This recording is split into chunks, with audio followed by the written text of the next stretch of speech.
Is he, expecting you? Yes, he is, expecting me, McGregor said. The man winced a little more. Your name, please. James McGregor.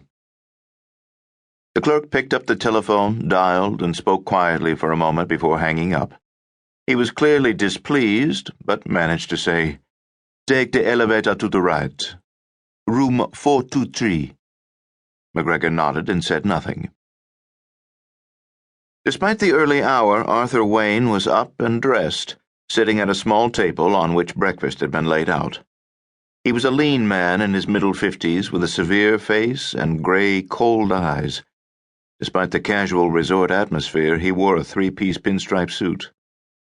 Sit down, McGregor, he said, buttering his toast. You made good time. Want some breakfast? Just coffee, McGregor said. He lit a cigarette and sat in a chair near the window. How'd you know where to reach me? In miniature, friends? Wayne smiled and poured a cup of coffee.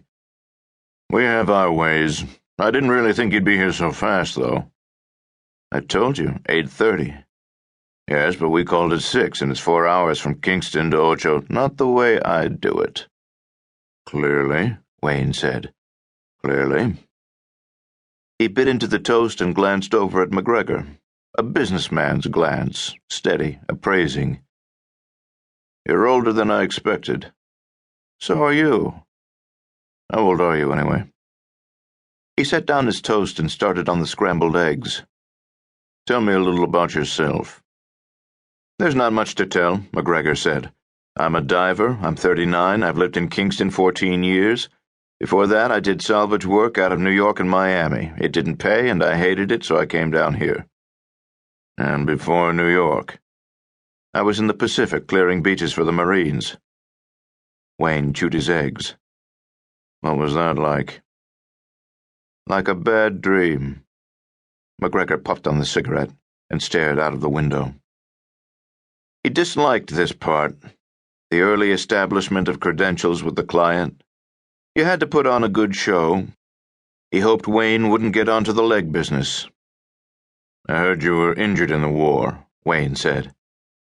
Yes, nearly lost a leg. It took the medics 3 years afterward to get it back together. Remarkable, Wayne said, still chewing. Remarkable. Well, I won't beat around the bush, Mr. McGregor. You come highly recommended to us. We're very eager to have you. McGregor smiled slightly.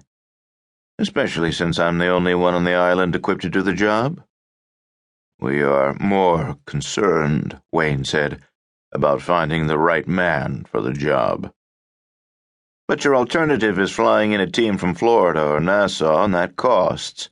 It costs plenty, all that heavy equipment. Are you telling me you're raising your rates? Wayne said. Just thinking about it. I won't beat around the bush, Wayne said. This is an important, very delicate job. We'll pay you anything you ask within reason. Depends on the job. Then let me tell you, Wayne said, wiping his mouth with a napkin, about the job. He pushed away from the table and, coughing slightly, lit a cigarette. He reached for a large briefcase and opened it, taking out maps, charts, and marine blueprints, which he spread across the floor. Then he picked up a glossy photograph of a ship and handed it to McGregor. This is the problem, he said. The yacht Grave Descend, 123 feet at the waterline, luxury fittings, 5 staterooms, each with bath, McGregor said. Tonnage? 4420, I think. You think?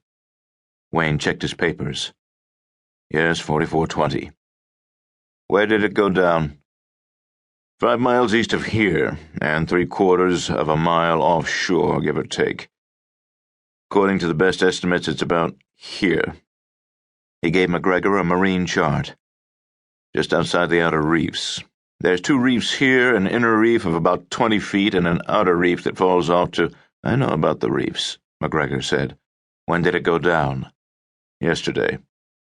McGregor paused. Yesterday? Wayne sucked on his cigarette and smiled. You're wondering why I am here so soon.